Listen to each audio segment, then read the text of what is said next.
வணக்கம் நேயர்களே, விவாத நேரம் நிகழ்ச்சிக்கு உங்களை அன்புடன் வரவேற்கிறோம். இன்று நாம் விவாதிக்கக்கூடிய தலைப்பானது மாநில உரிமைகளை மீட்க உயர்நிலை குழு 50 ஆண்டுகளுக்கு பிறகு முதல்வர் ஸ்டாலின் சட்டப்பேரவையில் தீர்மானம், கல்வியை மாநில பட்டியலுக்கு மாற்ற அரசுக்கு வலியுறுத்தல், சட்டமன்றத்தில் வெளிநடப்பு செய்த பிஜேபி அதிமுக, அரசியல் ரீதியில் பிஜேபிக்கு செக் வைக்கிறதா திமுக என்ற தலைப்பில் தான் நாம் இன்று விவாதிக்க இருக்கிறோம். மாநிலங்களின் உரிமைகளை பாதுகாப்பதற்காக முன்னாள் நீதிபதி குரியன் ஜோசப் அவர்களுடைய தலைமையில் உயர்நிலை குழு ஒன்றை அமைத்திருக்கிறார் ஸ்டாலின் அவர்கள். அதேபோன்று இதில் உறுப்பினர்களாக அசோக் வர்தன் ஷெட்டி மற்றும் நாகநாதன் ஆகிய இருவரும் உறுப்பினர்களாகவும் இருப்பார்கள் என்றும் 110 விதியின் கீழ் சட்டசபையில் முதலமைச்சர் அவர்கள் இன்று தெரிவித்திருந்தார். அதில் பல்வேறு விஷயங்களை அவர் குறிப்பிட்டிருந்தார். நிதி பகிர்வு குறைவாக தமிழகத்திற்கு வழங்கப்படுகிறது, மிக அதிகப்படியான ஒரு பங்களிப்பை நாம் பொருளாதாரத்தில் செய்யக்கூடிய மாநிலமாக தமிழகம் இருந்து வருகிறது. இருந்தாலும் கூட நமக்கு வழங்கக்கூடிய நிதி பகிர்வானது மிக குறைந்த அளவிலே இருக்கிறது. அதேபோன்று ஜிஎஸ்டியை பொறுத்தவரையிலும் ஆரம்ப கட்டத்திலேயே தமிழகம் எதிர்த்து வருகிறது. அதிலும் கூட மாநிலத்தின் உரிமைகள் பறிக்கப்படுகிறது. குறிப்பாக மிகப்பெரிய பங்களிப்பு செய்யக்கூடிய தமிழ்நாட்டில் 29 பைசா தான் நமக்கு நிதி பகிர்வாக தரப்படுகிறது. இதுபோன்ற பல்வேறு விஷயங்களில் மத்திய அரசு, ஒன்றிய அரசு நமக்கு சரியான ஒரு நிதி பகிர்வை அளிப்பதில்லை. குறிப்பாக இயற்கை பேரிடர் காலத்தில் நமக்கான நிதியை அவர்கள் தரவில்லை. அதே போன்று தற்போது தொகுதி மறுவரையறை, மக்கள் தொகை கணக்கெடுப்பின்படி மக்கள் தொகையை நிர்மாணிப்பதில் மிகச் சரியான ஒரு நடைமுறைகளை பின்பற்றி மக்கள் தொகையை கட்டுப்பாட்டில் வைத்திருந்த தமிழகத்திற்கு அதற்கு கிடைத்த ஒரு பரிசாக இப்பொழுது தொகுதி மறுவரையறையில் தமிழகத்திற்கு தொகுதிகள் குறையக்கூடிய சாத்தியக்கூறுகள் இருக்கிறது. எனவே அதனை சரி செய்ய வேண்டும். அதே போன்று ஒரு வரலாற்று சிறப்புமிக்க தற்போது தீர்ப்பானது ஆளுநர் அவர்கள் விவகாரத்தில் வழங்கப்பட்டிருக்கிறது என்பதையும் அவர் இன்று குறிப்பிட்டார். அதாவது மசோதாக்களை நிறைவேற்றாமல் அதிகமாக கிடப்பில் வைத்திருந்தார். இது குறித்து நமக்கு மறுமுறை அதை நிறைவேற்றி சட்டசபையில் 2வது முறையாக நிறைவேற்றி அனுப்பிய மசோதாக்களுக்கு கூட ஆளுநர் ஒப்புதல் தரவில்லை. எனவே அதை ஜனாதிபதியிடம் அனுப்பியது தவறு என்பது போன்ற பல விஷயங்களை நீதிமன்றம் குறிப்பிட்டிருப்பதை வரலாற்று சிறப்புமிக்க தீர்ப்பாக அவர் குறிப்பிட்டிருக்கிறார். அது மட்டுமல்லாமல் ஒரு பசிக்காக அழக்கூடிய குழந்தைக்கு என்ன வேண்டும் என்பது தாய்க்கு தான் தெரியுமே தவிர டெல்லியிலிருந்து யாரோ ஒருவர் இயக்குவது என்பது சரியாக இருக்காது என்பது போன்ற பல கருத்துக்களை அவர் தெரிவித்திருக்கிறார். ஒட்டுமொத்தமாக தமிழகம் மட்டுமல்லாமல் இந்தியா முழுக்க இருக்கக்கூடிய அனைத்து மாநிலங்களிலும், வடகிழக்கு மாநிலங்கள் உட்பட அனைத்து மாநிலங்களுக்குமான உரிமைகளை பேசக்கூடிய முதல் மாநிலமாக தமிழகம் திகழ்கிறது என்று கூறி ஒரு பல உரிமைகள், குறிப்பாக கல்வியை மாநில பட்டியலுக்கு மாற்ற வேண்டும் போன்ற பல கோரிக்கைகள் அடங்கிய ஒரு தீர்மானமானது 50 ஆண்டுகளுக்கு பிறகு இன்று சட்டப்பேரவையில் நிறைவேற்றப்பட்டிருக்கிறது. இது பிஜேபிக்கு தமிழகம் வைக்கக்கூடிய, குறிப்பாக திமுக வைக்கக்கூடிய ஒரு செக்கா என்பது போன்ற பல்வேறு கேள்விகள் எழுந்திருக்கின்றன. அது பற்றி நாம் இன்று விவாதிக்க இருக்கிறோம். விவாதத்திற்கு செல்லும் முன் நமது விருந்தினர்களை வரவேற்போம். முதலாவதாக இணையம் வழியாக நம்முடன் இணையும் பாரதிய ஜனதா கட்சியின் திரு தூத்துக்குடி செல்வம் அவர்களை வரவேற்போம். வணக்கம் சார். வணக்கம் திரு செல்வம் சார். அடுத்ததாக அரங்கில் நம்மோடு இணையும் தமிழ்நாடு காங்கிரஸ் செய்தி தொடர்பாளர் திரு முருகையன் அவர்களை வரவேற்போம்.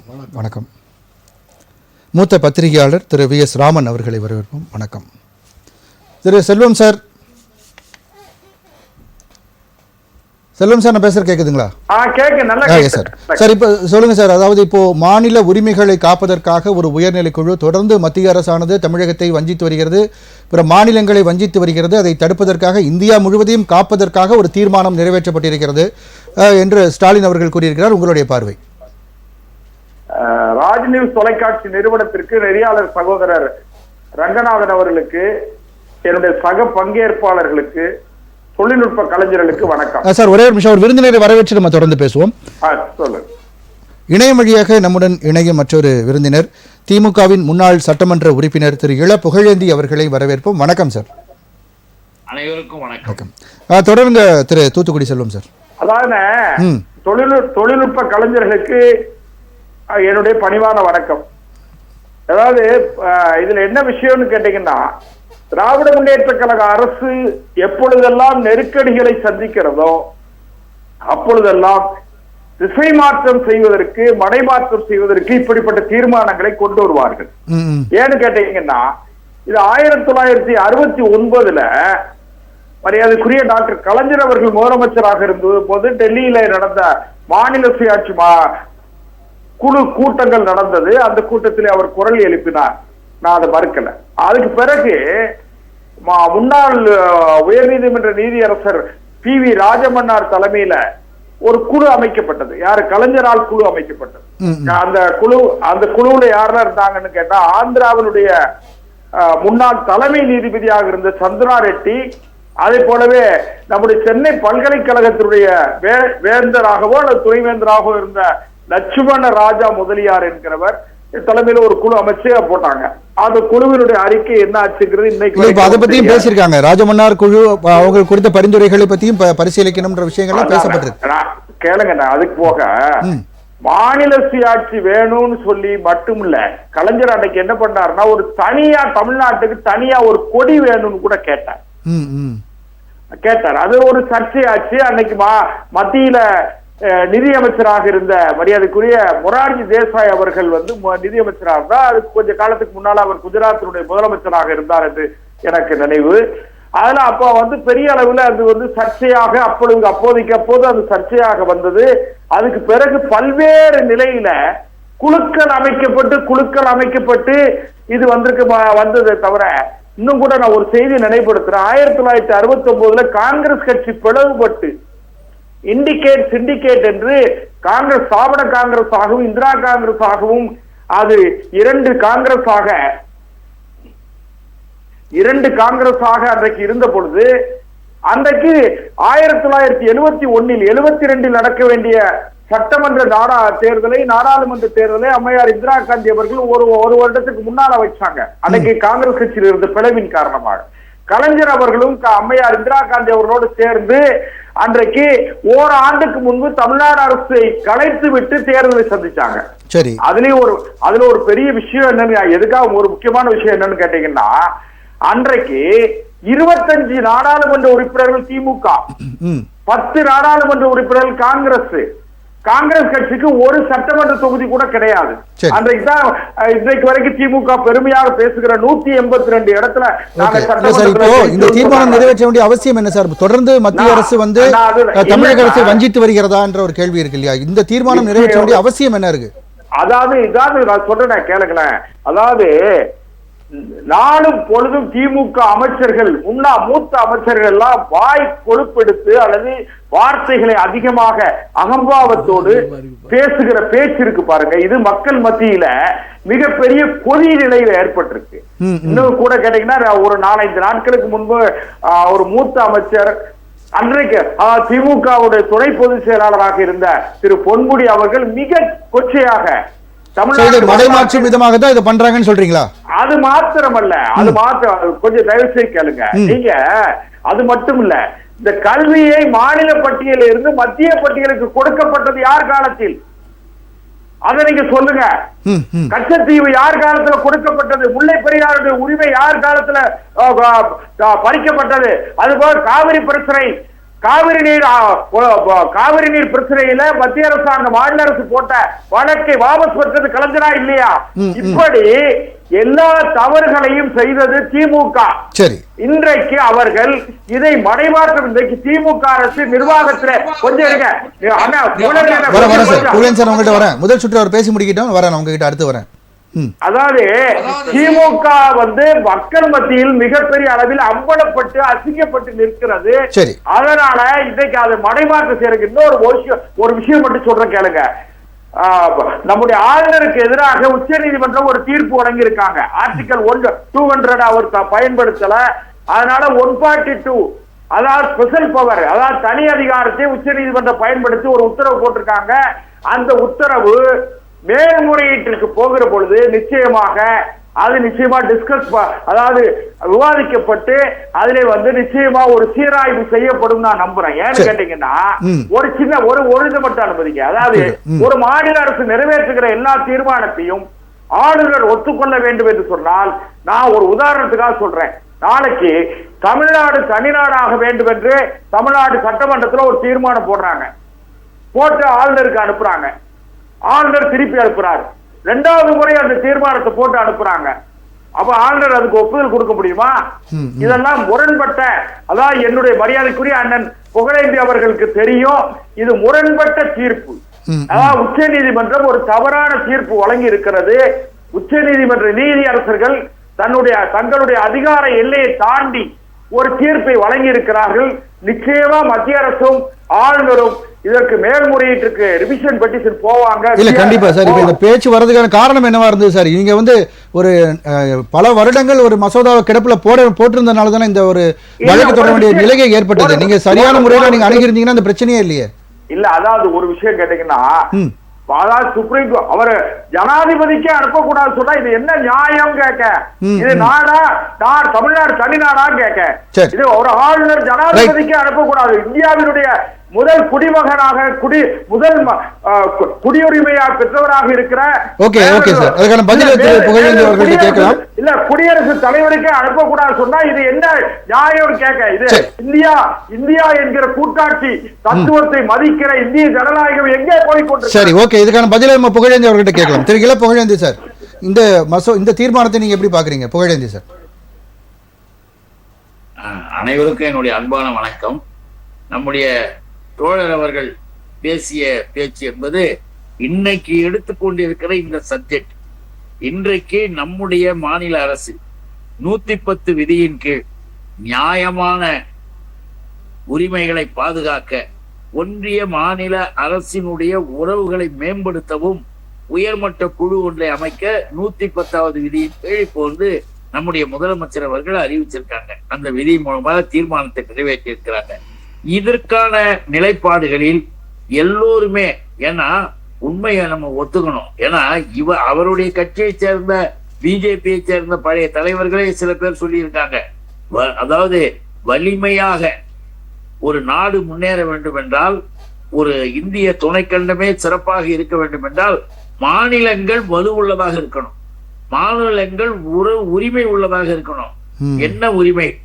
அடிப்படையாக இருக்கக்கூடிய சட்டபூர்வமான உரிமைகளை மாநிலங்கள் பெற்றிருந்தால்தான் ஒரு நாடே வந்து முன்னேற முடியும் என்பது அடிப்படையில் எல்லாரும் ஒத்துக்கிட்டது. அதை நோக்கி நாம இன்னைக்கு முதலமைச்சர் அவர்கள் கொடுக்கிறாங்க. 74 ராஜமன்னார் குழுல போட்ட கமிட்டியின் மூலமாக போட்ட அந்த அடிப்படை காரணத்தை திராவிட முன்னேற்ற கழகம் எடுக்குது. திராவிட முன்னேற்ற கழகம் மாநிலங்களுக்கான பவர்ஸ் பத்தி கேட்கும் போது அன்றைக்கும் சரி யாராக இருந்தாலும், அதனால்தான் சொல்றது உறவுக்கு கை கொடுப்போம், உரிமைக்கு குரல் கொடுப்போம். இப்போ எலெக்ஷனை மனசுல வச்சு இதுதான் மத்திய அரசுக்கு மேல இந்த மாதிரியான ஒரு தீர்மானம் நிறைவேற்றப்பட்டிருக்கு. ஜனவரி முதல் வாரத்துல முதல் கட்ட அறிக்கை கேக்குதா சார்? திரு புகழேந்தி சார், இல்ல முதல் கட்ட இடைக்கால அறிக்கை வந்து ஜனவரி மாசம் நீங்க தாக்கல் பண்ணணும்னு சொல்லியிருக்காங்க. அங்க இருக்கிற போலீஸ்காரர்கள் மணிப்பூர்ல கேவலமாக வேடிக்கை பார்த்ததையும் மடைமாற்றம் செய்வது போல வேறு பிரச்சனைகள் கிட்டு போறது. உண்மையில சொல்ல வேண்டும் என்றால் சட்ட ஒழுங்கை நாட்டிலே பாழ்படுத்துவதும் சரி, எல்லா வகையிலும் கீழான நிலையில் நடப்பது பிஜேபியினுடைய அரசு என்பது எல்லாருக்கும் தெரியும். இப்ப உச்ச நீதிமன்றம் போடுகின்ற உத்தரவு சட்டப்படிதான் போட முடியும். அரசியலமைப்பு சட்டத்தை ஒழுங்கா திருப்பி ஒழுங்கா பாருங்க. அரசியலமைப்பு சட்டத்தில் இருக்கிற முறைப்படிதான் உச்ச நீதிமன்றம் தெளிவா சொல்லியிருக்கு. 8 கோடி மக்கள் வசிக்கக்கூடிய மன்ற பிரதிநிதிகள் நிறைவேற்றக்கூடிய ஒன்று யாரோ நியமனம் பண்ணக்கூடிய ஒரு மேற்பார்வையாளராக வரக்கூடிய ஒரு கவர்னர், அந்த கவர்னர் போஸ்டுக்கு ஒருத்தர் நியமனம் பண்ணுவாங்க, அவ்வளவுதான். சரி சார், இல்ல இப்ப அவங்க கேட்ட கேள்வி ரைட் தானே சார்? இப்ப வந்து இந்த மாதிரியான சில தீர்மானங்கள் இருக்கு. இந்த மக்கள் பிரதிநிதிகள் தேர்வு எடுத்ததெல்லாம் ஒத்தி கட்டி போடுறதெல்லாம் சட்டப்படி தப்பு என்பது ப்ரூவ் செய்யப்பட்டது. 2வது முறை வந்தா நீ அது ஒழுங்கா போடு. முதல் முறை உனக்கு பிடிக்கலன்னா விவரத்தை கேளு. அப்ப பிடிக்காம இருந்தா ஜனாதிபதிக்கு அனுப்பு. குடியரசுத் தலைவர் 3 மாசத்துக்கு மேல தூக்கி போட்டிருந்தா மாநில அரசு உச்ச நீதிமன்றத்திலே கேட்கலாம், ஏன் குடியரசுத் தலைவர் அதை வச்சிருக்காங்கன்னு. ஏன் கேட்டீங்கன்னா ஜனநாயக அரசு, மக்கள் அரசு, மக்களுடைய நலனை பார்க்கணுமே தவிர நாம பிஜேபியினுடைய நலனை பார்க்கறதோ இல்ல RSS நலனை பார்க்கறதோ எல்லாம் நியாயப்பட்டு வராது. உங்களுடைய குடியரசுத் தலைவரை நீங்க என்ன பண்ணீங்க? முதல் சுற்று பேசட்டும் சார், நம்ம அடுத்து பேசலாம். பார்லிமெண்ட் கட்டடத்தை திறக்க வேண்டிய குடியரசுத் தலைவர் உள்ளவே விடல. 2 நாள் கழிச்சு உள்ள விடுறீங்க. சரி, இல்ல சார், இல்ல ஓகே, இல்ல சார், இப்போ புகழேந்தி சார் பேசுறது கேக்குதா? அதனால உள்ள வந்தா தீட்டு ஆயிடுமா? அதனால பார்லிமெண்ட் கட்டடத்தை முதல்ல அவங்க வந்து பார்க்க கூடாதா, திறக்க கூடாதா? ஒரு மூத்த அரசியல் தலைவர் வாதம் வைக்காதீங்க. இல்ல நாம என்ன பண்றது, நீங்க செஞ்சதை சொல்ற, இது வாதம் இல்ல. அபத்தமான வாதம். நீங்க பேசிய பேச்சினால இதை சொன்னமே தவிர வேறொன்றும் இல்லை. இப்பயும் சொல்லுகிறோம், நம்முடைய ஒன்றிய அரசினுடைய நிலைப்பாட்டில் வரக்கூடிய அத்தனை செயல்களும் நம்முடைய முயற்சி. ஏன் இப்போ நாம கேட்கிறோம், கல்வியில 2050 கோடிக்கு மேல நீ நிலுவை வச்சிருக்கீங்க. ஏன் ஜிஎஸ்டி கலெக்ஷன் கொண்டு போய் சார் சிவம் சார் கொஞ்சம் அமைதியா இருக்கு சார். முதல் சுற்று கருத்து அவர் முடிக்கிட்டோம். நான் மறுபடியும் வரேன் சார் உங்கள்கிட்ட. மாநிலம் கொண்டு வர்றதுக்கு வழக்கமாக இருந்ததை ஜிஎஸ்டி போட்டு கொலாப்ஸ் பண்ணீங்க. ஜிஎஸ்டி போட்டு கொலாப்ஸ் பண்ணதன் காரணமாகத்தான் இன்னைக்கு பல பெண்டிங், அதனுடைய பெண்டிங் காரணமாக பேலன்ஸ் கல்விக்கு கொடுக்கல. பேரிடர் நிதினு ஒரு ஆய்வு குழு அனுப்புனீங்க சார், உங்க கவர்மெண்ட் அனுப்பிச்சு. இங்க எங்க கவர்மெண்ட் தோழர்களோடு போய் அதிகாரிகளோடு பார்த்துட்டு ஒரு தீர்மானம் பண்ணி ஒரு அறிக்கையை கொடுத்தா அதையும் வாங்கி வச்சு. ஓகே புகழேந்தி சார், நான் மறுபடியும் வரேன் உங்ககிட்ட. கொடுக்கல, அரங்கில பேச வேண்டியிருக்கு. நான் வரேன், மறுபடியும் வரேன் சார். இப்படிப்பட்ட எதிர்க்கட்சி புகழேந்தி சார், நான் வரேன், மறுபடியும் வரேன் சார். உங்களுக்கு பேசுறது கேக்குதா? எங்களுடைய முதல்வர் மாநிலங்களுக்கு உரிய அதிகாரம் தேவை. கல்வியை கை வைக்காத. நீங்க கேட்டீங்க கல்வி எப்ப மாற்றினு தெரியுங்களா? புகழேந்தி சார், நான் வரேன் சார், மறுபடியும் அரங்கில பேச வேண்டியிருக்கு. பொது தப்புன்னு தான் நாங்க சொல்லி. சரி, ரைட், ஓகே. ஆறாக இருந்தா ஓகே சார். திரு ராமன் சார், இந்த தீர்மானத்தை நீங்கள் எப்படி பார்க்குறீங்க? இதற்கோட அவசியம் என்ன? ஜனவரி முதல் வாரத்தில் அதற்கான இடைக்கால அறிக்கையை கேட்டிருக்காங்க. ஸோ இந்த தேர்தலை மையப்படுத்தி அல்லது அதை முன்னிறுத்தி இது இந்த தீர்மானமாக நிறைவேற்றப்பட்டிருக்குன்னு அரசியல் நோக்கர்கள் சொல்கிறாங்க. உங்களுடைய பார்வை என்ன சார்? இந்த மாநில சுயாட்சி என்பது 2024 தேர்தலை மையம் கொண்டு தயாரிக்கக்கூடிய நாட்டு லேகியம். இது நாட்டு மருந்து லேகியம். ஏற்கனவே இந்த லேகியத்தை கலைஞர் விற்று பார்த்தாரு, அண்ணா விற்று பார்த்தாரு, மார்க்கெட்டை எடுப்பறல. இதற்காக கலைஞர் முதலமைச்சர் அந்த காலத்தில் பார்த்தீங்கன்னா பி. சுசீலா, கோவை சவுந்தரராஜன் பாடியது. பி. சுசீலா, கோவை சவுந்தரராஜன், எம்.எஸ். விஸ்வநாதன் இசையில் அண்ணன் கடலூர் புகழந்திக்கு தெரியும், அண்ணன் அவருக்கும் காங்கிரஸ் மூத்த தலைவருக்கும் தெரியும். அதில் என்னென்னா அந்த பாட்டை எப்படி, அதாவது அந்த காலத்திலே அதாவது மாநில சுயாட்சியாக எப்படிலாம் மக்கள் மத்தியில் ஏமாற்றி அதாவது மக்கள் மத்தியில் வெறித்தனமான நிலைப்பாட்டை உருவாக்கி எப்படிலாம் இவங்க ஓட்டு வாங்கிறதுக்கான எப்படி நாடகம்னு பாருங்கள். முன்னேற்ற கழகத்தின் மூல முழக்கம் என்ன என அறிவாயா சின்ன தம்பி, தன்னிகரில்லா கலைஞர் தந்தார் 5 மொழி, எந்நேரமும் நெஞ்சில் இருக்கணும் நல்ல தம்பி, நல்ல தம்பி. அடுத்த பாட்டு பாருங்க. அண்ணா வழியில் அயராது உழைப்போம், கண்ணியமாய் அண்ணன் சொன்னதை செய்வோம், ஆதிக்கமற்ற சமுதாயம் அமைத்தே தீருவோம், ஜாதி மத கொடுமை தரைமட்டம் ஆக்குவோம், இந்தி திணிப்பை என்றுமே எதிர்த்திடுவோம், செந்தமிழ் மொழியாய் ஜெகத்தினை ஆள்வோம். அடுத்து அண்ணாவளியில் அடுத்த வரியை பாருங்க. இந்த வரி தான் முக்கியமான லைன். இதை தான் மாண்புமிகு முதலமைச்சர் இந்த 2 வரியை தான் அவர் இன்னைக்கு சட்டமன்றத்திலே பேசியிருக்கார் தீர்மானத்தை. வன்முறை தவிர்த்து வறுமையை வெல்வோம், பண்புடன் உழைத்து நன்னிலை பெறுவோம், மாநில சுயாட்சி மத்தியில் கூட்டாட்சி, மாநில சுயாட்சி மத்தியில் கூட்டாட்சி, தேனினும் இனியது தேந்தமிழர் நல்லாட்சி, அண்ணா வழியில் அயராது உழைப்போம். இன்னைக்கு நான் சொல்கிறேன், இந்த பாடல் வேறு தான் இன்னைக்கு சட்டமன்றத்தில் தனி மாநில சுயாட்சி என்ற தீர்மானத்தை முதலமைச்சர் பண்ணியிருக்காரு. ஏற்கனவே அவருடைய தந்தையார் இது மாதிரி சொல்லியிருக்காரு, இந்த லேகியம் வித்திருக்காரு, அண்ணா அவர்கள் லேகியம் வித்திருக்காரு. இப்போல்லாம் தமிழ்நாட்டில் தயாரித்து வித்த லேகியம் தேசிய அளவில் எடுப்பறல. காரணம் என்னென்னா சர்க்காரியா கமிஷனால் இவங்க குற்றம் சாட்டப்பட்டு கச்சத்தீவை தாரை வர்த்தது இவங்க. அப்படிப்பட்ட இதெல்லாம் மாற்றதுக்கு அன்னைக்கே தமிழ்நாட்டு மக்கள் மத்தியில் தப்பான பிரச்சாரம் பண்ணி தமிழ் கூட நிரூபிக்க முடியாம அவரே ஒத்துக்கிட்டாரு. அப்படிலாம் கிடையாதுங்க. நீங்க அதாவது தமிழ்நாட்டுல இந்த தமிழ்நாட்டு மக்களை, அப்பாவி மக்களை, ஏழை எளிய நடுத்தர மக்களை மொழி என்ற பிம்பத்தை முன்வைத்து எப்படிலாம் மக்களை ஏமாற்றினார்கள் என்பதற்காக தான் இந்த பாட்டு. அப்படியே வெறித்தனமான இன்னைக்கு பல அமைச்சர்கள் ஆபாசமான பேசிய கருத்துனா அன்னைக்கு அந்த திராவிடர் கட்சியினுடைய அந்த பொதுக்கூட்டங்களை பார்த்தீங்கன்னா ஃபார் அடல்ட்ஸ் ஒன்லி, அவங்க தான் கேட்கணும் அந்த கூட்டத்தை. அந்த மாதிரி கொச்சையாக பேசி ஏளன பேசி ஹிந்தி எதிர்ப்பு என்ற நிலைப்பாடு உருவாக்கி தமிழ் கற்றுக்கொள்ள சொல்லி ஒரு குடும்பம் வாழ்வதற்கான ஒரு நிலைப்பாடை இன்று தமிழ்நாட்டில் திமுக ஏற்படுத்துகின்றது. அதைத்தான் சொல்லுகின்றான். இந்த லேகியம் தமிழ்நாட்டு மக்களிடம் விடுபடாது. இந்த லேகியம் அவருடைய வளர்ச்சி பாதையில் அவருடைய ஏற்கனவே இப்போ அதிமுக பிஜேபி கூட்டணி வந்து ஏற்கனவே பல்வேறு விமர்சிக்கப்பட்டிருக்கு. அதிமுகவினரும் சரி பிஜேபி தரப்புலையும் குறை சொல்லியிருக்காங்க. இப்போ கூட்டணி உருவாயிருக்கு. இந்த நேரத்தில் இந்த தீர்மானம் நிறைவேற்றப்பட்டது. இன்னும் பிஜேபிக்கு பின்னடைவு, அதிமுக தீர்மானம் முழுக்க முழுக்க முழுக்க எப்படி நீட்டு அனைத்து கட்சி கூட்டம் போட்டாங்களோ, எப்படி இருமொழி கொள்கைக்கு அடுத்த கட்சி கூட்டம் போட்டாங்களோ, எப்படி தொகுதி மறுசீரமைப்பு அனைத்து கட்சி கூட்டங்களோ, இதே மாதிரி ஒரு நாடகம். இந்த நாடகம் இன்னும் ஒரு 6-7 மாதத்தில் அதிவேகமாக செயல்படுத்துவார்கள்.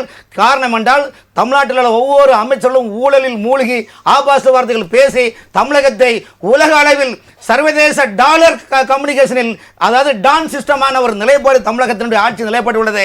மக்கள் வாழ முடியாத சூழ்நிலை.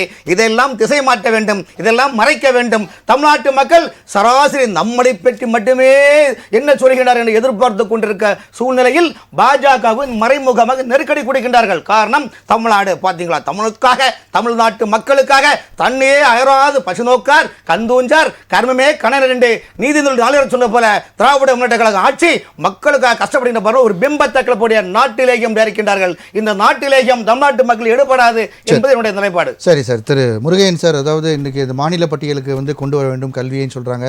நம்ம செல்வம் சார் சொன்ன மாதிரி அதெல்லாம் கொண்டு வந்ததே வந்து மத்திய பட்டியலுக்கு மாற்றினதே யார் ஆட்சியில் என்ற கேள்வியெல்லாம் வச்சிருந்தார். ஒட்டுமொத்தமாக இந்த தீர்மானம் பற்றி உங்களுடைய முதல் சுற்று கருத்து.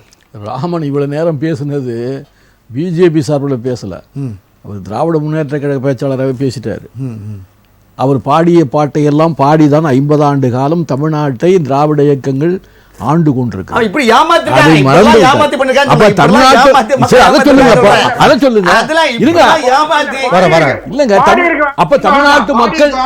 தமிழ்நாட்டு மக்கள் ஏமாந்து விட்டார்கள் என்று நீங்க சொல்றீங்க. அதனால அதை சொல்லுங்க. ஏமாந்து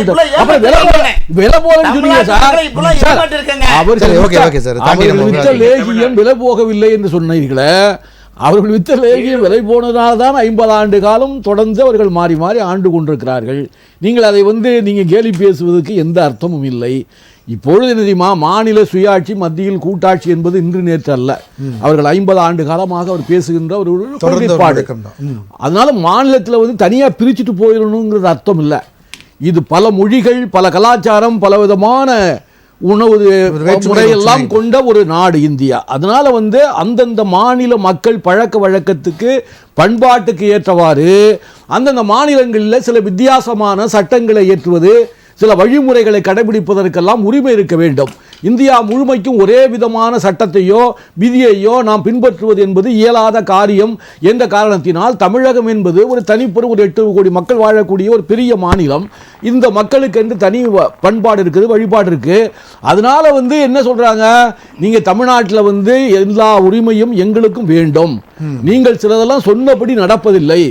நீங்க 50 ஆண்டு காலமா அவர்கள் மாநில சுயாட்சியின் தத்துவத்தை சொல்லிக் கொண்டிருந்தாலும் கூட காங்கிரஸ் பேரியக்க மத்தியில் ஆண்டு கொண்டிருக்கும் போதெல்லாம் மாநிலத்துக்கு இந்த நிதி கொடுப்பதோ அல்லது முக்கியமான காலகட்டங்களில் உதவி செய்வதோ ஒரு வெள்ள நிவாரணங்கள் அளிப்பதிலேயோ எந்த விதமான பெரிய குறைபாடு இல்லாமல் பார்த்து பேரிடருக்கான நிதி வழங்குவதற்கு அவங்க ஒரு வழிமுறைகள் வச்சிருக்காங்க. அதை பார்த்து தான் அதுக்கு தகுந்த மாதிரி கொடுக்க முடியும். அது கொடுக்கல.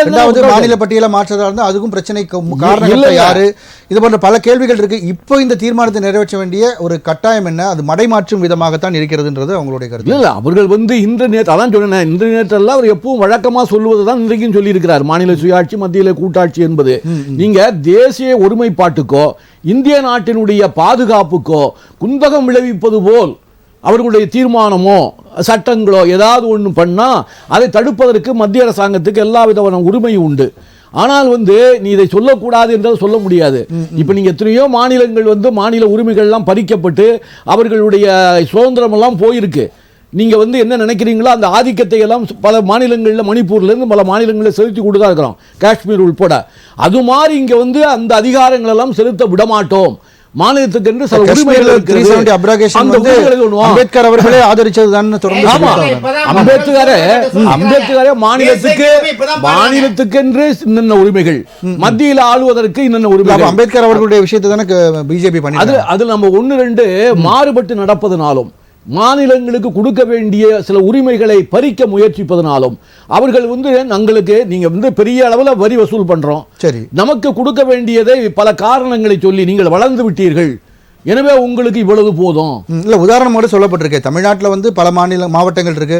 தர்மபுரி வந்து இப்போ இருக்கு, கோயம்புத்தூர் அதிகமா வாங்குறோம். இல்ல ஒரு மாநிலத்துல நம்ம எப்படி நிர்வகிக்கிறோமோ அது மாதிரி தான் நாட்டிலேயே நம்மள நிர்வகிக்கிறாங்க. நீங்க வந்து இந்த கம்பேரே தப்பு. இந்த கேள்வி வந்து சார் நம்ம அதுல எந்த மாவட்டமாவது எங்க மாவட்டத்துக்கு இதை கொடுக்கலன்னு எங்காவது போர்க்கொள்கை எழுப்புறாங்களா? எல்லாம் தமிழ்நாட்டு மக்கள் சார், தமிழர்கள் சார். தமிழர்கள் வந்து நீங்க வந்து சேலம் எப்படி இருக்கு, கோயம்புத்தூர் எப்படி இருக்கு, திருநெல்வேலி எப்படி இருக்குன்னு யாராவது வந்து ஏன் சென்னைக்கு வந்து இவ்வளவு இண்டஸ்ட்ரி கொடுக்குறீங்க, எனக்கு ஏன் கொடுக்கல, திருநெல்வேலி மக்கள் ஏதாவது போராடி இருக்காங்களா? அது இல்ல சார். தமிழகர்கள் எல்லாம் யுனைடடா இருப்பாங்க, ஒற்றுமையா இருப்பாங்க. எனக்கு ஏன் நீ கொடுக்கல, உனக்கு ஏன் கொடுக்கலன்னு கேட்கறது இல்ல. அதுல பெரிய மாறுபட்ட கருத்தோ மாறுபட்ட கோணமும் இல்ல. கடந்த பாராளுமன்ற தொகுதியில் 40 தொகுதியும் திராவிட முன்னேற்ற கழக கூட்டணி, இந்தியா கூட்டணி ஜெயிச்சிருக்குல்ல சார். அது மாதிரி நீங்க சொல்றது போல அந்த மன வேறுபாடு, கருத்து வேறுபாடு இருந்தால் அப்ப வந்து நீங்க என்ன குறிப்பிட்ட 4 மாவட்டங்கள் ஜெயிக்கணும், 4 மாவட்டங்களை தோக்கணும்ல. அப்படி இல்லையே. தமிழகம் எல்லாம் காவிரி நதியின் பங்கீடு வச்சு பார்க்கும்போது நமக்கு இப்ப கர்நாடகாவுக்கும் தமிழ்நாட்டுக்கு இருக்கிற மாதிரி தமிழ்நாட்டுக்கும் பாண்டிச்சேரி 2 பேருமே தமிழ் தான் பேசுறோம். நமக்குமே சில பிரச்சனைகள்லாம் இருக்கு. அது இருக்குது. நீங்க அண்ணன் தம்பிக்குள்ளே இருக்குல்ல. ஆமா, அண்ணன் தம்பிக்குள்ளே சொத்து பிரிவினை இருக்கு, வாக்கியாபரப்பு தகராறு இருக்கு, பெண் கொடுப்பது வாங்குதல் தகராறு இருக்கு. அது குடும்பத்துல கூட இருக்கு சார். தகராறு இல்லாத இடமே இல்லை. சரி, மனத்தாக்கலில் எல்லா இடத்துலயும் இருக்கும். ஓரவஞ்சனையோடு இந்திய அரசாங்கம் சமீப காலமாக நீங்கள் வந்து தமிழ்நாடு வளர்ந்து விட்ட மாநிலம் என்று நம்மளை ஓரங்கட்டி ₹1 கொடுத்தால் 29 பைசா தான் கொடுப்போம் என்கிற மாதிரி சொல்லுவதை அவர்கள் ஏற்கவில்லை. இப்ப நீங்க வந்து மத்திய பிரதேசமோ பீகாரோ உத்தரப்பிரதேசமோ ₹1 நீங்க ₹2000 ₹3 கொடுக்குறீங்க. நீங்க கொடுங்க சார். எங்களை ஒதுக்காதீர்கள். எங்களை கவனியுங்கள் என்று இடைவேளைக்கு பிறகு மறுபடியும் உங்ககிட்ட வர ஒரு இடைவேளை எடுக்க வேண்டியிருக்கிறது. நேயர்களே, மாநில உரிமைகளை மீட்க உயர்நிலை குழு ஒன்று அமைக்கப்படும் என்ற தீர்மானம் இன்று நிறைவேற்றப்பட்டிருக்கிறது. அது பற்றி விவாதித்து வருகிறோம். அதனுடைய சாதக பாதகம் என்ன என்பது பற்றி திரு முருகன் சார் நம்ம இடைவேளைக்கு முன்னாடி பேசிட்டு இருந்தோம். அதாவது இந்த பிரச்சனைகள் இப்போ தீர்மானம் நிறைவேற்ற பிரச்சனைகள்லாம் ரொம்ப காலமாக இருந்துட்டு தான் இருக்கு. இன்னைக்கு அதை தீர்மானமாக நிறைவேற்ற வேண்டிய அவசியம் என்ன வந்தது? அதுதான் ஒரு மடைமாற்றும் முயற்சியா அப்படின்ற ஒரு கேள்வியை செல்வம் அவர்கள் எழுப்புறார். இல்லை, ஒன்றும் இல்லை. இந்த காலம் வந்து மத்திய அரசாங்கம் வந்து பல வழியில் வந்து மாநிலங்களுடைய உரிமைகளை பறித்து விடுமோ என்கிற அச்சத்தை உருவாக்குவது போல இப்போ நீங்கள் அந்த 10 தீர்மானங்கள் வந்து 10 சட்டமன்றத்தில் நிறைவேற்றப்பட்ட 10 இது வந்து பெண்டிங்லேயே போட்டிருந்தது. அது சுப்ரீம் கோர்ட் வரைக்கும் போய் அவங்க வந்து கவர்னரே கையெழுத்து போடாம நாங்க முடிச்சிட்டோம் யா அப்படின்ட்டாங்கல்ல. இங்க 2வது முறை அது முடிஞ்ச மாதிரி தான். அதனால 142. அப்போ நம்ம ஒவ்வொன்றுக்கும் சுப்ரீம் கோர்ட்ல போய் தான் ஒன்று நடைமுறைப்படுத்தணுங்கிறது சிந்தனை எல்லாம் வந்து மாநில உரிமையை அது பறிக்கிறது மாதிரி தான் தெரியுது இல்லையா? அது மாதிரி ஒன்று அதுக்கு தேவையில்லையே. ஒரு மாநில கட்டமைப்புக்குள்ள இருக்கக்கூடிய சில சட்ட திருத்தங்களை இப்போ அது நிலைத்திருக்குமான்றது ஒரு கேள்விக்குறியா தானே இருக்கு.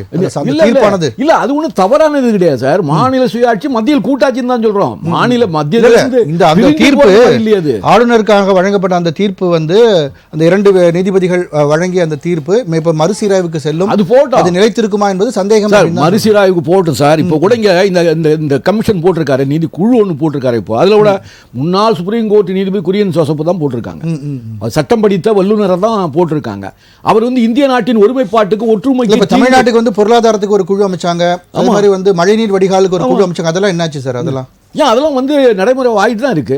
நீங்க அந்த பொருளாதார குழு எல்லாம் போடுறத வச்சு தான் பட்ஜெட்டை போடுறாங்க. அந்த பொருளாதார குழு நமக்கு என்ன வருமானம், என்ன இது, எவ்வளவு கடன் வாங்குறோம், நம்ம எந்த இதுல முதலீடு பண்றோம், அதெல்லாம் அந்த நிர்வாக குழு, அந்த பொருளாதார குழு வந்து சில ஆராய்ச்சி எல்லாம் பண்ணி அதுல முடிவெடுத்து தான் இந்த பட்ஜெட்டை உருவாக்குறாங்க. சரி, ஜெயலலிதா வழக்குக்காக போடப்பட்ட குழுவும் என்னாச்சு, ஆறுமுகம் அவருடைய குழுவும் என்னாச்சு, இந்த அவர் மேல தலைமையில வந்து அதுவும் என்னன்னு தெரியல, விசாரணை கமிஷன். அதாவது பல விஷயங்கள் வந்து நிலுவையில தான் இருக்கு. அதனால எந்த விதமான ஒரு முன்னேற்றங்கள் இதுவரைக்கும் நடைபெறல. இதுவே அடுத்த ஜனவரி தான் கேட்குறாங்க. 26 ஜனவரி தான் நம்ம குழுவினுடைய அறிக்கையை கேட்டிருக்காங்க. அது வந்து கிட்டத்தட்ட தேர்தல் இடைக்கால அறிக்கை 2 ஆண்டுகளுக்கு பிறகுதான். ஆமா, அது தேர்தல் வர நேரம் ஆயிடுது. அது கிட்டத்தட்ட அவங்க வரும்போது இந்த அறிக்கை வந்து எந்த அளவுக்கு அது சொல்ல போகுது, அது என்ன வந்து முன்னாள் சுப்ரீம் கோர்ட் நீதிபதி தலைமையில் இருக்கிறதுனால வந்து சட்டத்துக்கு புறம்பாகவோ இந்திய நாட்டின் ஒற்றுமைக்கு புறம்பாகவோ எந்த விதமான அறிக்கையும் வந்து நிச்சயமாக அவர்கள் கொடுக்க மாட்டாங்க. நீட்டுக்கும் என்ன தெரியுமா அறிக்கை வந்து கேட்கறாங்க, ஒரு கேள்வி தீர்மானம் நிறைவேற்றினாங்க, அது நிராகரிக்கப்பட்டு விட்டு ஜனாதிபதி அவர்களால. ஆமா, அதாவது நீங்க இப்போ என்ன தெரியுமா முக்கியமா கேட்பாங்க, இப்ப கல்வி வந்து நம்ம வந்து பொதுப்பட்டியலில் கொண்டு போயிட்டோம் இல்லையா, இப்ப இதை எங்களுக்கு மாநில மாநிலத்தில் கொடுங்க. அதனால தானே எங்களுக்கு நீட்டுக்கெல்லாம் வந்து நாங்கள் ஒரு முடிவெடுக்கும் பொழுது எங்களால் வந்து நிறைவேற்ற முடியல, அதுக்கு பெரிய தடையாக இருக்குது. எங்கள் மாநிலத்தில் உள்ள மக்களுடைய கல்வி தரத்தை பற்றி நாங்கள் முடிவு பண்ணிக்கிறோம், நாங்கள் பார்த்துக்கிறோங்கிற மாதிரி ஓரளவுக்கு அவங்க இது போன்ற திட்டங்களை எல்லாம் நடைமுறைப்படுத்துவதற்கு மத்திய அரசாங்கத்தை ஏதாவது பணிய வைக்க முடியுமா, மத்திய அரசாங்கத்தின் உரிமைகளை மீட்டு நாம் மீண்டும் தமிழ்நாட்டுக்கு கொண்டு வந்துட முடியுமா என்று முயற்சியினுடைய ஒரு முன்னெடுப்பு தான் இந்த கோரிக்கை.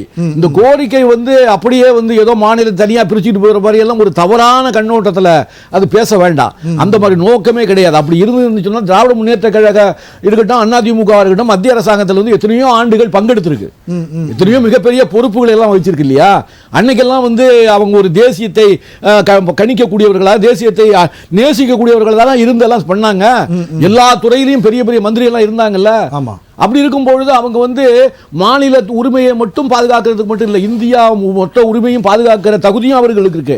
ஆனால் சில இடங்களில் வந்து தமிழ்நாட்டை நீங்கள் வந்து ஒரு பிஜேபி ஏற்றுக்கொள்ளவில்லை, இல்லை காங்கிரஸ் ஏற்றுக்கொள்ளவில்லைங்கிறதுக்காக அவர்களை புறக்கணிப்பதோ ஓரங்கட்டுவதோ, அவர்களுக்கு வந்து கொஞ்சம் பின்னடைவை சந்திப்பதற்கான முயற்சிகளை மேற்கொள்வதையோ இந்த தமிழ்நாடுடைய அரசும் ஏற்கவில்லை, தமிழ்நாட்டில் உள்ள அரசியல் கட்சிகளும் எதிர்க்கவில்லை. காங்கிரஸ் டெல்லியில் இருக்கும் போதெல்லாம் அந்த அளவுக்கு அந்த எதிர்ப்பு வரல. ஏன்னா ஓரளவுக்கு உடன்பாடு இருந்தது. மாநில அரசாங்கம் வைக்கிற கோரிக்கைகள் சில ஏற்கப்பட்டன, உடன்பட்டு செய்வார்கள். இப்ப வந்து ராகுல் காந்தி எடுத்துங்க, இப்ப எங்க மாநிலத்துக்கு நீட்டு வேணாம்னு சொல்றாங்க, நாங்கள் ஆட்சிக்கு வந்தா அதை பத்தி பரிசீலிப்போம் அப்படின்னு அவர் சொல்றாருல்ல. ராகுல் காந்தி வந்து ஒரு வாக்குறுதியை கொடுக்கிறாருல்ல. அது மாதிரி வந்து நாங்கள் வந்து ஓரளவுக்கு மாநிலங்களுடைய உரிமைகளை அது இருக்கட்டும்.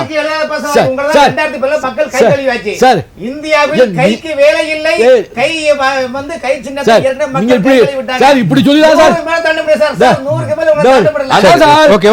சார், நீங்க இப்படி சொல்லிதான் 52 100 வந்திருக்கிறோம்.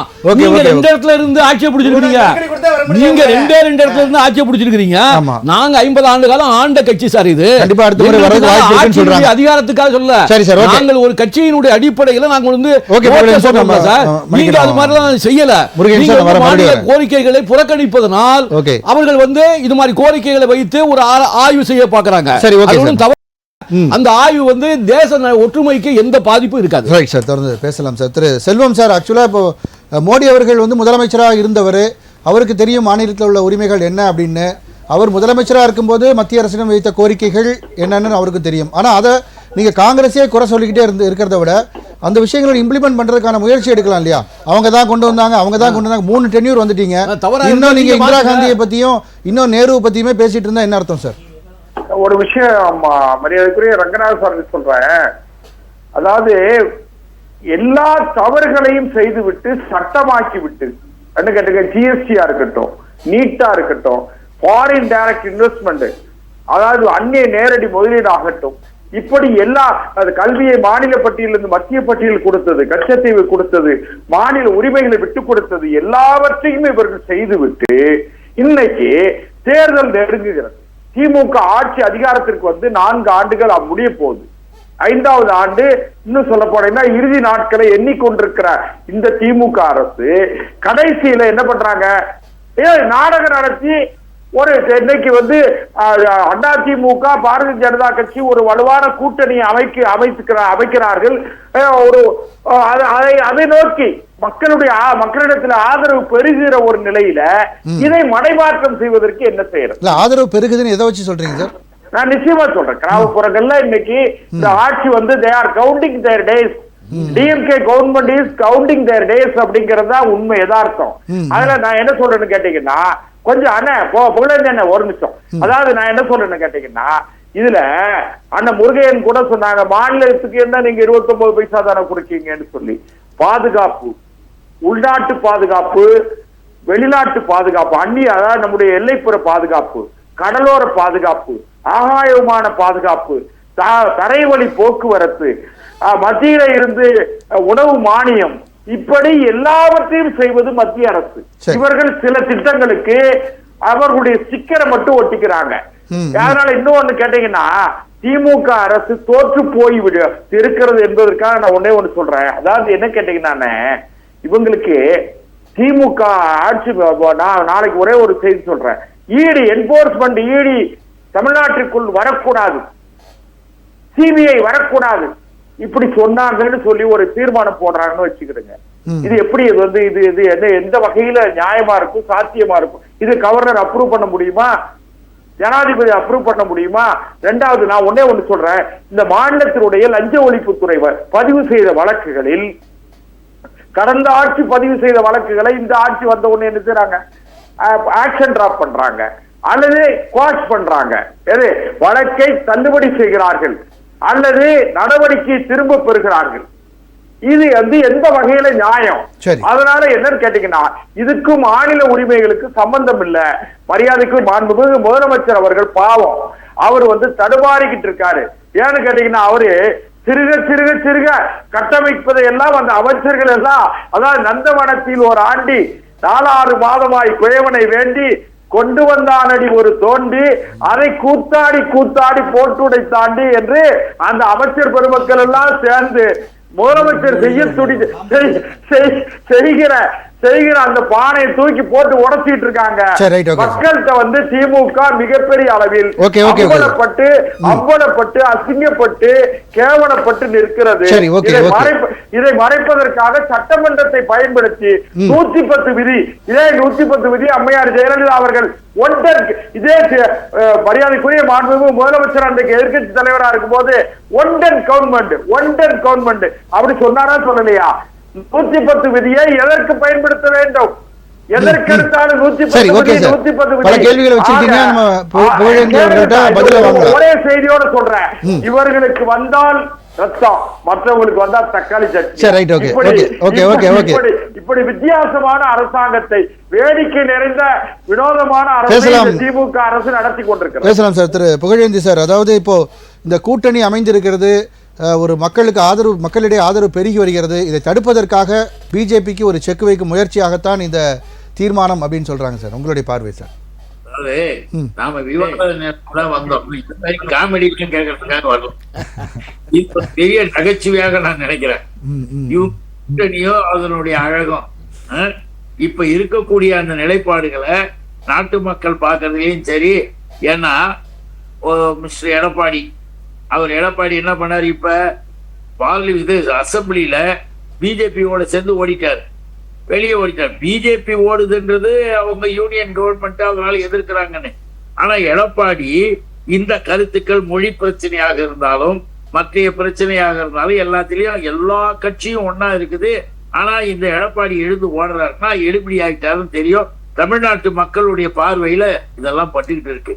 நாம விளையாட்டுக்கு சொல்ல, இருக்கிற உண்மையை சொல்ல. ராகுல் இதை பத்தி சொன்னாங்க, அவர் அழகா சொன்னார். மாநிலங்கள் உரிய அதிகாரத்தோடு வலிமையாக இருந்தால்தான் நாடு நல்லா இருக்கின்ற கருத்தை ராகுல் அவர்கள் சொல்லுகிறார்கள் என்றால், இன்றைக்கு ஏற்பட்டிருக்கக்கூடிய இந்திய துணை கொண்டத்தின் நிலைப்பாட்டை மிக தெளிவாக புரிந்து அழகாக சொல்றார். அதனாலதான் இவங்களுக்கு அவங்கெல்லாம் பிடிக்காது. ஏன்னா அவர் சொன்னார், தமிழ்நாட்டு பக்கம் பிஜேபிக்கு வேலையே கிடையாதுன்னு அழகா சொல்லிட்டாரு. அதனால பாண்டி இது பண்ணாங்க. ஆனால் இவர்கள் ஆண்டு கொண்டிருக்கின்ற மாநிலங்கள், அந்த மாநிலங்களுடைய லட்சணங்கள், அங்க இருக்கிற சட்ட ஒழுங்கு பிரச்சனைகள் எல்லாம் போய் பார்த்தாங்கன்னா தெரியும். நம்முடைய முதலமைச்சர் இன்னைக்கு 110வது விதிக்கு கொண்டு வந்திருக்கிறார் என்றால், அது தனிப்பட்ட முறையில தமிழ்நாட்டுக்கு மட்டுமல்ல, இந்திய துணைக்கண்ட முழுவதும் இருக்கக்கூடிய மாநிலங்களுக்கு உரிமை பெற்று தரக்கூடிய ஒரு தீர்மானத்தை நீங்க நிறைவேற்றிருக்காங்க. நன்றி சொல்ல வேண்டியவங்க எவ்வளவு இருக்காங்க, நன்றி சொல்லிக்கிட்டு இருக்காங்க. நாடே அவரை திரும்பி பார்த்து பாராட்டுது. ஆனா இவங்க மட்டும் அதுல இந்த குறை அந்த குறைன்னு சொல்லி குறைபாடிக்கிட்டு இருக்கிறாங்க. இன்றைக்கு இந்த நிமிடத்தில் அவர் சொல்ற நாட்களை எண்ணிக்கொண்டிருக்கிறார்கள், அந்த கதையெல்லாம் கிடையாது. திராவிட முன்னேற்ற கழகம் வர இருக்கின்ற சட்டப்பேரவை தேர்தலில் 200 தொகுதிகளுக்கு மேல் வெற்றி பெறும்னு எல்லாருடைய ஆய்வுலையும் இருக்கு. இன்னும் கூட நம்ம சொல்றோம் சார், அது சரியில்லை இது சொல்றேன். கல்வித்துறையை நாசமாக்கி யூபி, குஜராத், மத்திய பிரதேசம், ராஜஸ்தான்ல பாவம் அந்த பிள்ளைங்க, நம்ம இந்தியர்கள் தான் அந்த பிள்ளைங்களை படிப்புன்னு சொல்லி தர்ற 3 மொழி கொள்கை 1 மொழி கொள்கையை வச்சு நாசமாக்கி எல்லா மாநிலங்களுக்கும் போய் அடிப்படை வேலை செஞ்சு கிடக்கிறாங்க. சரி, ஓகே சார், பேசலாம்.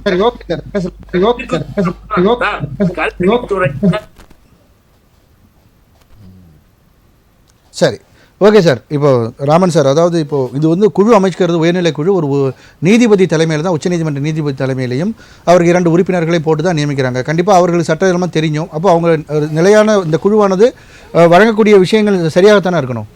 அதாவது ஏற்கனவே நிபுணர் குழு போட்டாங்க இந்த ஆட்சி வந்தோடனே. அதன் பிறகு சென்னை மாநகராட்சியுடைய உள்கட்டமைப்பை ஆராய்ச்சி பண்ணதுக்கு இறையன்போருடைய சகோதரன திருப்புகள் அவருடைய தலைமையில் கமிட்டி போட்டாங்க. இந்த 2 கமிட்டியும் எங்கே தேடுவேன் என்ற நிலைப்பாடு இருக்கின்றது. இப்போ இந்த நீங்கள் சொன்னீங்களே முன்னாள் நீதிபதி அவர்கள் தலைமையில் 2 உறுப்பினர்கள் உண்டு. இந்த 2 உறுப்பினர்கள் அசோகவர்மன் செட்டி நாகநாத் யார் தெரியுமா? அவங்க டிஎம்கேனுடைய வந்து முக்கியமான பிரமுகர். ஏன்னு கேட்டிங்கன்னா இந்த அசோகவர்மன் செட்டி 2006 2012 திமுக ஆட்சியில் 2009 2.5 ஆண்டு காலமாக நகராட்சி நிர்வாகத்தினுடைய அரசு செயலராக இருந்தார். அரசு வரும்போது கேபிடி என்ற திட்டம், அதாவது கலைஞர் வீட்டு திட்டம் திட்டத்தை கொண்டு வந்து செயற்கையாக விலைகளை சிமெண்ட் கல் ஜல்லிலாம் விளையாட்டி ஆட்சிக்கு மைனஸான ஒரு நிலைப்பாடு இந்த அசோகன் செட்டி தான். இவர் யாருன்னா இந்த அசோகவர்மன் செட்டியும் முன்னாள் ஹோம் செக்ரட்டரியான நிரஞ்சன் மாட்டியும் சொந்தக்காரங்க. இவங்களுக்குள்ள சண்டை வரும்போது அந்த நேரத்தில் காங்கிரஸ் ஆட்சியில் ஜார்க்கண்ட் மாநிலத்தினுடைய கவர்னர் இருந்த மார்க்கெட் ஆல்வா அவங்க சொந்தக்காரங்க. இன்னொரு தான் அங்கே பஞ்சாயத்து பண்ணி தீர்த்தது. அதன் பிறகு ஜி.கே. வாசன் கப்பல் துறை மந்திரி இருந்தார் பாருங்க. அந்த நேரத்தில் அவர்கிட்ட அன்னைக்கு முதலமைச்சர் கலைஞர் ரெக்கமெண்டேஷன் பண்ணி கடல்சார் பல்கலைக்கழகத்தின் துணைவேந்தராக இந்த அசோகவர்மன் செட்டியை போட்டாங்க. இவருக்கு இந்த கடல்சார் பல்கலைக்கழக துணைவேந்தருக்கு என்ன சம்பந்தம்? சப்ஜெக்டே இல்லையே. ஆயுர்வேதிக்கு டாக்டர் அலோபதி ஆக முடியுமா? அந்த மாதிரி ஒரு நிலைப்பாடு வந்து சிவில் மெக்கானிக் ஆக முடியுமா? மெக்கானிக்கு சிவில் ஆக முடியுமா? மெக்கானிக் சிவில் இது எலக்ட்ரிக்கல் இன்ஜினியர் ஆக முடியுமா? இந்த மாதிரி பிரச்சனை ஏகப்பட்ட குழப்பங்கிறது அன்னைக்கு திராவிட முன்னேற்ற கழகத்துடைய ஸ்பைனல் கார்டாக இருந்தது இந்த அசோகவர்மன் செட்டி தான். ஆகவே இந்த அசோகவர்மன் செட்டியும் நாகனார்களும் திராவிட முன்னேற்ற கழகத்துக்கு அவருடைய குடும்பத்துக்கு முக்கியமான நபர்கள். இவர்கள் வந்து நீங்க நடுநிலையான ஒரு ஆளை போட்ட கூட ஒருத்தரை போட்டா சரி பரவாயில்ல. இப்ப யூஜிசிக்கு நீங்க நியமிக்கும் போது மட்டும் நீங்க யார் வேணா நியமிக்கலாம் சட்டமுறை வந்திருக்கு. கல்விக்கு சம்பந்தம் இல்லாதவங்களை நியமிச்சு அவங்க எப்படி கல்வித்துறை சரி வங்கித்துறைக்கே சம்பந்தம் இல்லாதவங்க குஜராத்ல இருந்து கொண்டாந்து ரிசர்வ் வங்கி கவர்னரா போடலையா? யார்கிட்ட இருக்குதோ அவங்ககிட்ட எல்லாமே போகும். இவங்களுக்கு திறமையில நான் சொன்னா திறமை என்பது அவர்களுக்கு துதிப்பாடக்கூடியவர்களுக்கு மட்டும்தான் நீ வச்சுக்கோ கொடுக்கறது. சோ இவங்க 2 பேருமே வந்து திமுக அனுகூலமா இருக்கிறவங்க அப்படின்னு திமுக எப்படி பொருளாதார குழு எப்படி இந்த அட்ரஸ் இல்லாம இருக்குதோ, எப்படி சென்னை மாநகராட்சி டெவலப்மெண்ட் கமிட்டி திருமூல் கமிட்டி விலாசம் தெரியாம இல்லாம இருக்கிறதோ, அதே போல் இந்த கமிட்டி வந்து தேர்தலுக்கான ஒரு நாடகம். இந்த நாடகம் இதுல எந்த மாற்றமும் கிடையாது. இதை தமிழ்நாட்டு மக்கள் புரிந்து கொள்வார்கள். நீங்கள் என்னதான் மத்தியில் இருக்கிற பாஜக 1000 அழுத்தங்கள் கொடுத்தாலும் உங்கள் அனைத்து விஷயங்களும் சிசிடிவி கேமரா எப்படி மக்களை கண்காணிக்கின்றதோ, சிசிடிவி கேமரா எப்படி கோயிலை கண்காணிக்கின்றதோ, சிசிடிவி கேமரா சமூக விரோதத்தை விட எடுத்து உடற்படியாக கொண்டு காட்டுகின்றதோ, அதே போல் தமிழக மக்கள் சிசிடிவியாக திராவிட முன்னேற்ற ஆட்சியை பார்த்து கொண்டிருக்கிறார். Sir right, okay sir. Sir உங்க நிறைவு கருத்தை நீங்க சேர்த்து பதிவு பண்ணலாம் சார். சார் உங்களுக்கு இந்த சுப்ரீம் கோர்ட் சமீபத்தில் கொடுத்த தீர்ப்பு இருக்கு பாருங்க, அந்த 10 விதிகள் சம்பந்தமா. அதனால வந்து திராவிட முன்னேற்ற கழகத்துக்கு வந்து நம்முடைய முயற்சி வெற்றி பெற்றிருக்கிறது. இதை மாதிரி இது போன்ற நம்ம ஏதோ ஒரு முடிவுகளை எடுத்து மக்களிடம் கொண்டு போய் சேர்த்தால் அதற்கு ஒரு கால் இந்த மத்திய அரசாங்கம் படியும். இந்த மத்திய அரசாங்கம் நமக்கு தேவையானதை கொடுப்பதற்கு முயற்சிக்கும். இன்னைக்கு வந்து அதிமுகவும் பிஜேபி கூட்டணி சேர்ந்திருக்குல்ல, இன்னைக்கு தமிழ்நாட்டில் வந்து SSA திட்டத்தில் வந்து 2200 கோடி ரூபாய் பாக்கி வச்சிருக்காங்கல்ல, அதையெல்லாம் நீங்க கொடுக்கணுங்க. நான் உங்களோட கூட்டு சேர்றேங்க. எங்களுக்கு தமிழ்நாட்டினுடைய பள்ளிக்கூட வாத்தியார்களுக்கு எல்லாம் சம்பளம் கொடுக்க முடியல. இங்க உள்ள பிள்ளைகள் படிப்பதற்கு இருங்க நீங்க தமிழ்நாட்டில் சரி ஓகே நீட்டு வானான்னு சொல்றீங்க. இப்ப நீங்க வந்து நாங்கள் உங்களோடு கூட்டு சேருவதா இருந்தால் நீட் வந்து நீங்க கண்டிப்பா எங்களுக்கு விதிவிலக்கு கொடுக்கணும். அது மாதிரி இந்த உணவு எங்களுடைய வந்து கல்வித்துறைக்கு கொடுக்க வேண்டிய பணத்தை நீங்க நிறுத்தி வைப்பது, அது திமுக ஆட்சியோ அதிமுக ஆட்சியோ, தமிழகத்தினுடைய பள்ளிக்கூடங்கள் நிர்வாகம் நடத்துவதற்கான பணம், அதை நீங்கள் பிரித்து வைப்பது தப்பு.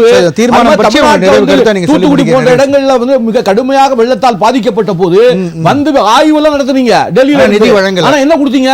அப்ப வந்து உன் ஆட்சி ஏன் ஆட்சின்னு பார்க்க கூடாது சார். தமிழக மக்களுக்கு பயன்படக்கூடிய திட்டங்களை இந்த மத்திய அரசாங்கம் செய்ய வேண்டும் என்ற கோரிக்கைகளை நாம் மீண்டும் மீண்டும் வலியுறுத்துகிற ஒரு முயற்சியா தான் இந்த தீர்மானத்தை போட்டு அது ஒரு ஆய்வை நடத்தி அது மத்திய அரசாங்கத்துக்கோ ஏதோ காட்டும் பொழுது ஏதாவது நடைமுறை சாத்தியமாகுமா என்று ஒரு எதிர்பார்ப்புடன் செய்யப்படுகிறது. நன்றி நன்றி நன்றி. திரு செல்வம் சார், உங்களுடைய நிறைவு கருத்தை நீங்க பதிவு பண்ணுங்க. கடந்த காலத்தில் நாங்கள் தெரியாமல் மத்திய கல்வியை மாநில பட்டியலில் இருந்த கல்வியை மத்திய பட்டியலில் கொடுத்து விட்டோம்.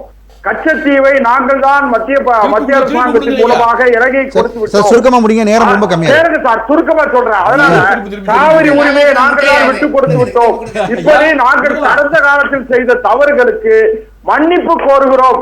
அதற்கு பிராயச்சித்தமா இந்த தீர்மானம் கொண்டு வர்றேன்னு சொல்லி திமுக தலைவர் மாண்புமிகு முதலமைச்சர் அறிவிப்பார் என்று சொன்னால் நாம அதுக்கு வரவேற்கலாம்.